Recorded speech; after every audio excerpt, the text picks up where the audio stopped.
Hi there, it's Dr. Brian here, and we're moving into Movement March. Today's the 1st of March, so we have decided that it's Movement March.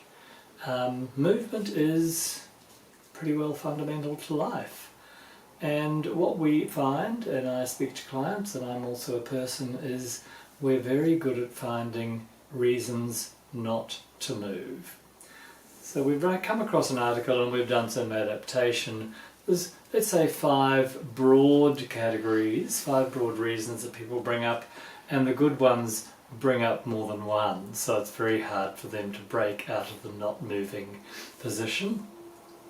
So one of the first ones, and the one I hear most commonly, is I don't have time. Now, that is true on a level. We all live pretty busy lives, but what I would say is the time exists, but it's being spent somewhere else. So when we're looking at that, I would say that we always make time for what's important. That might mean going to work, that's important. It might mean looking after your children, that's important. So all things that we consider important, we make time for. We're given 24 hours, all of us, and we will spend those hours doing things in order of priority and necessity. If you decide that moving is a necessity, then you find a way to wedge it into the cracks. How much time you spend moving is flexible, and it depends on what you're doing. So if you go to a yoga class, you might be locked into an hour. If you go for a walk, you could walk for 10 minutes. You could do some HIIT exercise and knock it out in 5 minutes. If you skip for 5 minutes, you won't be talking to anybody immediately afterwards. So I would say that you can spend as much or little time as you have available doing something, and all moving is valuable. So you could be chasing the children, you could be vacuuming the house, you could clean the bathroom, it's all movement. So, you know, one of the great nonsenses is you take the car to the car wash, someone gets paid bugger all to run around the car and clean it, while you go inside and have cake and coffee and wonder why you have put weight on. There's no science in that, it's just pay attention. So the other thing we often find as an excuse could be I don't have money for exercise. It's not such a common excuse in my experience, but it might be one that someone throws up. And I would just say that walking out the front door is probably quite free. If you lived near the coast, you could be walking on the beach or swimming in the sea, that's free. You've got a body, so you could do body weight movements, you could do some lunges or squats or push-ups or whatever you might feel engaged to do. You could do some yoga at home. There's plenty of tips and tricks on YouTube, so I'm thinking that one doesn't hold much water. If you do want to spend money on quality help, then you might sort of budget for $200 a week, and that might be a trainer and a membership.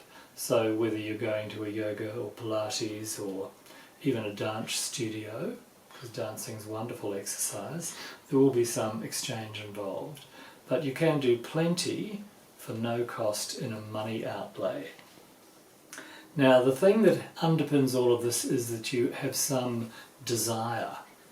So if you look at the origin of the word, it's sort of the concept of desire is actually like spawning something. So you have to have a seed that you spark into growth by wanting something. Most people don't desire exercise or movement in itself. You might desire the movement to get to the shops, but the movement is incidental to the object of going to the shops and coming home with the shopping. So mostly the movement is incidental. Some things by their definition, like dancing, the movement is the joy. Rock climbing, the movement is the joy. You know, trampolining, a lot of things, the movement, the action is actually the satisfaction. Even going to the gym and lifting weights, there's a lot of satisfaction in doing a really good set, beautifully executed with total focus. But that's not the whole reason you're there for an outcome. So I would say the motivation, inspiration sits somewhere between picking the thing you love doing and enjoying the process, but also acknowledging that there is something on the other side of that that you actually want. So, and in terms of motivating, I think it's quite interesting. In reading the article, they were talking about being in environments that you're comfortable in, and you go to the gym and you feel like the odd person out for a number of reasons, and you think everyone's looking at you, probably wrong, unless you're dropping weights, making a noise, or have dressed in such a way that attracts a lot of attention. Don't be upset if you attract attention if you've dressed in a way that might make people look at you. So, if you actually want to sort of merge into the woodwork, potentially dressing to not emphasise the features you don't love. And I would say that that has two ends to it. So there's the people, most of us have some issue with the physical body we work in, whether it's your hair or your all of us have something we don't like about ourselves. So sometimes you can de-emphasise that, or sometimes you just find a way to work with it to actually make it less of a thing.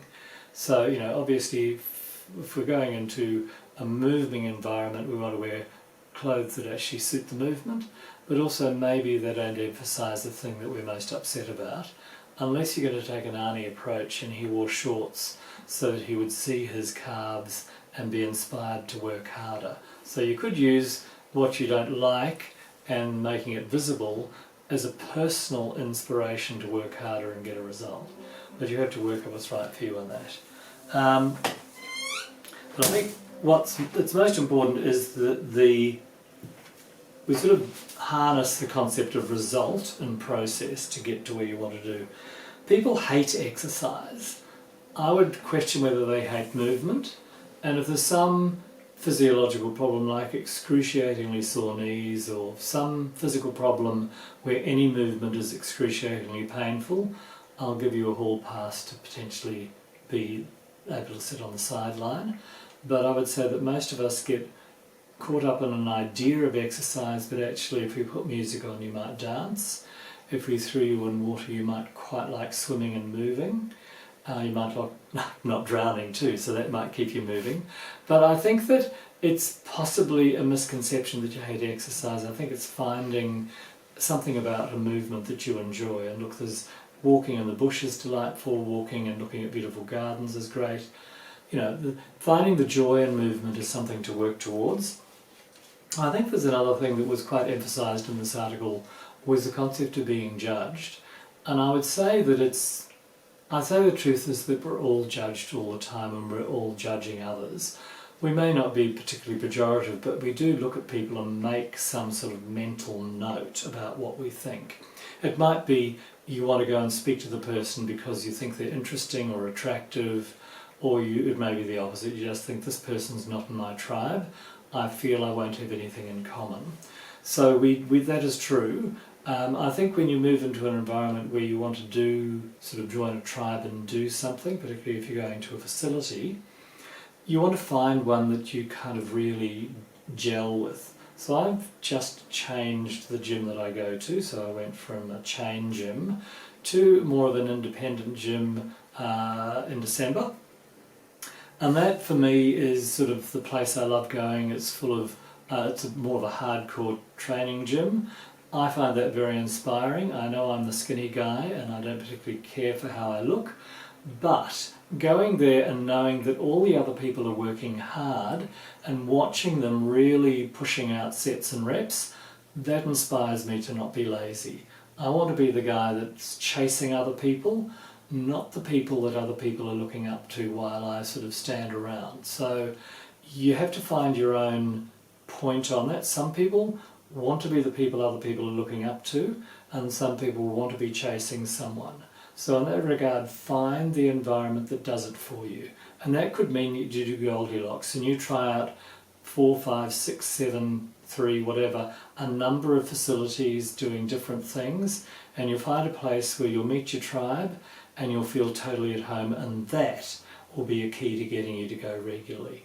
So in Movement March, we're going to have a number of processes. We're going to talk about particular concepts of movement.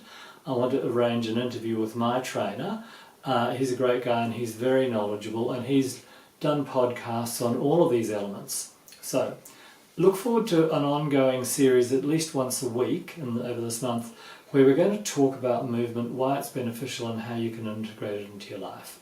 Look forward to speaking to you soon and wishing you a wonderful moving March. Bye.